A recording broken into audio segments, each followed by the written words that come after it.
ඉතින් ආයිබෝන් යාළුවනේ අද ඇවිල්ලා තියෙන්නේ බෙරගම පොදු සුසාන භූමියට. ඉතින් ඔබට මතක ඇති 2020 වර්ෂයේ අපි කාගෙත් බලාපොරොත්තු සහ අපි කාගෙත් අනාගතය නතර වෙච්ච වසරක් තමයි 2020 කියන්නේ ඒ කොරෝනා වෛරසයත් එක්ක. ඉතින් එදා චීනෙන් ආරම්භ වෙච්ච ඒ කොරෝනා වෛරසය මුළු ලෝකේ පුරාම ව්‍යාප්ත වුණේ අපි නොසිතලා. උතුරු ඉතාලියේ ලොම්බාර්දියා පළාතේ බෙර්ගමු කියන සිටි එක ගැන මුළු ලෝකෙම කතා කරන්න ගත්තා. මුළු ලෝකෙම බලන්න ගත්තා. මුළු ලෝකෙම හොයන්න ගත්තා. මේ කොරෝනා වලින් දැඩි විනාශයකටපත් වෙච්ච නගරයක් තමයි බෙර්ගමු නගරය කියන්නේ. ඔබ ටීවී වල නිවුස් වලදී දැක්කා හමුදා ට්‍රක් රථ වලින් ඒ මිනි අරන් යනවා.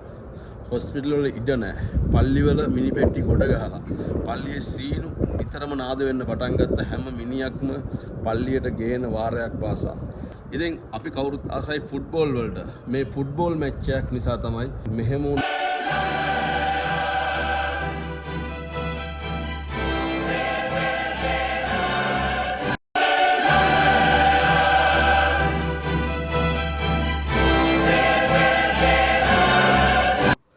දිනය 2020 පෙබරවාරි 19 බෙර්ගමු සිට මිලානෝ සංසිරෝ ක්‍රීඩාංගණයට ප්‍රේක්ෂකයින් 40000ක් තරගය පැවැත්වෙන්නේ බෙර්ගමු අතලන්තා කණ්ඩායම සහ වලන්සියා කණ්ඩායම අතර.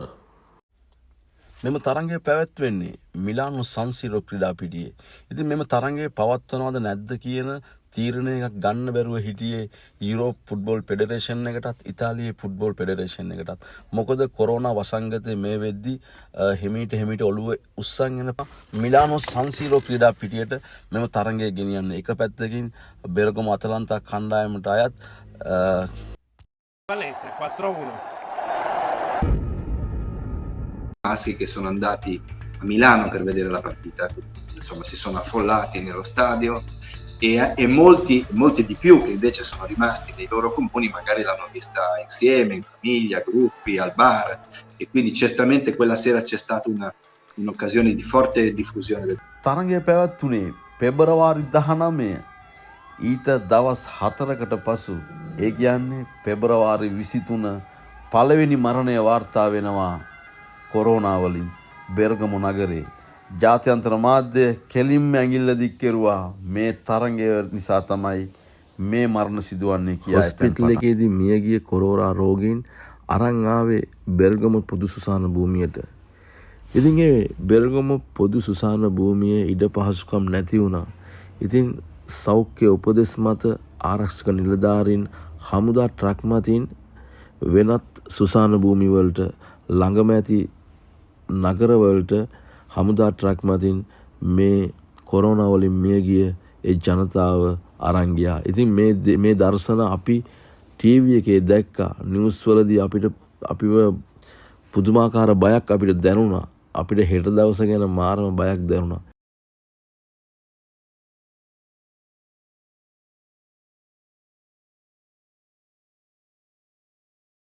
මේ දර්ශන දකින වාරයක් පාසාම අපිට දැනුනේ බය විතරමයි. ඉතින් බලන්න මේ වීදිවල හමුදා ට්‍රක්ටර්ත මොනතරම් සංඛ්‍යාවක් මේ මිනි අරන් ගියාද. අපි නිතරම ඒ දවස්වල ටීවී එකේ දැක්කේ මේ දර්ශන විතරමයි. ඉතින් ඒ දේවල් බලන්න වෙනත් රටවල වුණත් මරණ සංඛ්‍යාව වැඩි වෙන්න ගත්තා. අපේ ලංකාවේ වුණත් යම් ප්‍රදේශ ලොක්ඩවුන් කරලා අපිට යන්න බැරි වෙන තරමටම ඒ දේවල් පුදුමාකාර විදියට සිද්ධ වුණා. ඔබට මතක ඇති කියා නිම කරන්න බෑ ඒ කාලය ගැන නම්. ඇත්තටම එවැනි කාලයක් ආයෙ උදා වෙන්න එපා කියලා තමයි අපි ප්‍රාර්ථනා කරන්නේ. පල්ලිවල මිනි පෙට්ටි පිරීලා ඒ දවස්වල ඔබට මතක ඇති මේ දේවල් අපි දැක්ක ඇස් දෙකෙන්.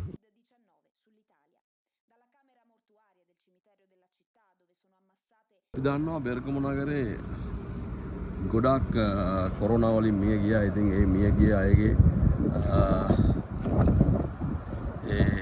මිනි වලලා තියෙන්නේ මිහිදම් කරලා තියෙන්නේ මේ ස්ථානයේ තමයි මේ බෙර්ගමු සිමිතේරිය එකේ. ඉතින් සුසාන භූමියේ ඉතින් බලන්න මොනතරම් ජනතාවක් අපාතරින් වෙන් වුණාද කියලා. ඉතින් අපිට කොරෝනා වසංගතය කියන්නේ මුළු ලෝකෙම එකම තැනක නතර වෙච්ච වර්ෂයක් තමයි 2020 පෙබරවාරි කියන්නේ. ඉතින් මේ බලන්න.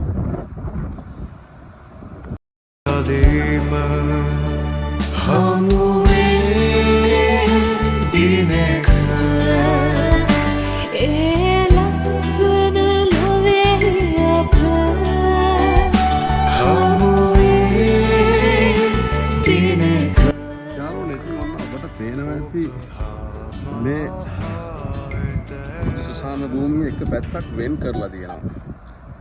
මේ තියෙන්නේ එදා කොරෝනා වලින් මියදුණු මුස්ලිම් ජාතිකයෝ ඉන්න නිහිදම් කරලා තියෙන ස්ථානය.